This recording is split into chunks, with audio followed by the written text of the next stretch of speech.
오늘의 이야기는 서기 26년 한반도 북부에서 시작합니다. 부여왕이 죽고 동부여의 세력은 크게 약화되었습니다.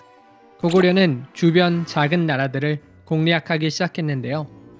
26년 겨울 대무신왕은 개마국을 정벌해 개마국 왕을 죽이고 그곳을 고구려의 땅으로 삼았습니다. 구다국 왕은 겁에 질려 고구려에 나라를 바쳤죠. 중국 한나라는 고구려와 국경을 맞대고 있었기 때문에 당연히 이러한 고구려의 성장이 달갑지 않았습니다. 서기 28년 한나라 요동태수가 100만의 군대를 앞세워 고구려를 침공해 옵니다. 대무신왕은 여러 신하들을 모아놓고 한나라의 대군이 몰려오는데 어떻게 하는 게 좋겠는가 하고 의견을 물었습니다. 후보 송옥군은 말하기를 험준한 지형에 의지하여 기묘한 계책을 낸다면 적을 깨트릴 수 있습니다.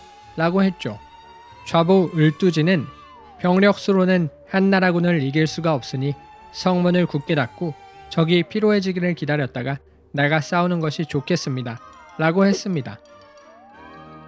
위나암성은 평상시에 나랏일을 보는 국내성과는 별도로 적의 침입이 있을 시에 방어용으로 사용할 수 있는 산성이었는데요. 험한 산으로 둘러싸인 구릉 위에 위치해 있어 적이 쉽게 침공할 수 없는 천혜의 요새였죠.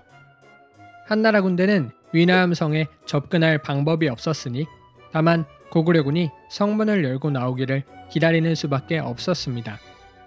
한나라군은 고구려의 위나암성이 암석지대에 있으니 반드시 물이 모자랄 것이라 생각하여 고구려군이 지칠 때까지 성을 포위하면 고구려군이 제발로 항복해 오리라고 생각했습니다.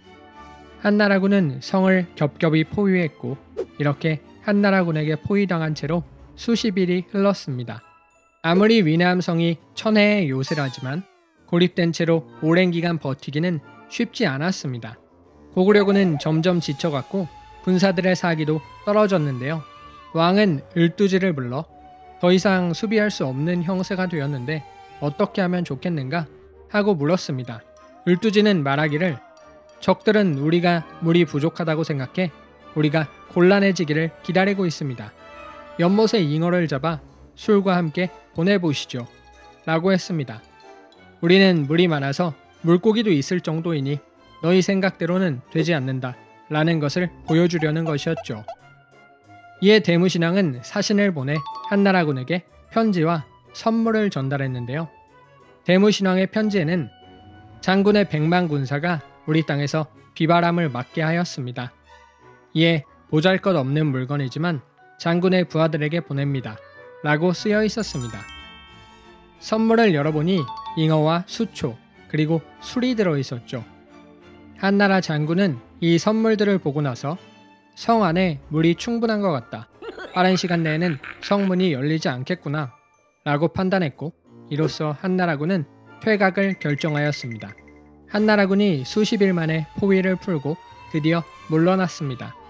싸우지 않고도 적을 성공적으로 물리쳤으니 고구려는 최고의 승리를 얻은 것과 다름없었습니다.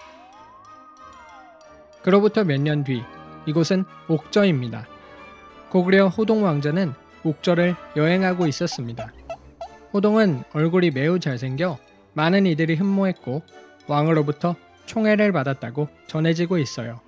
호동이 옥저에 있을 이 무렵 낙랑국 왕 최리가 옥저를 유람하다가 마침 호동과 만나게 됩니다.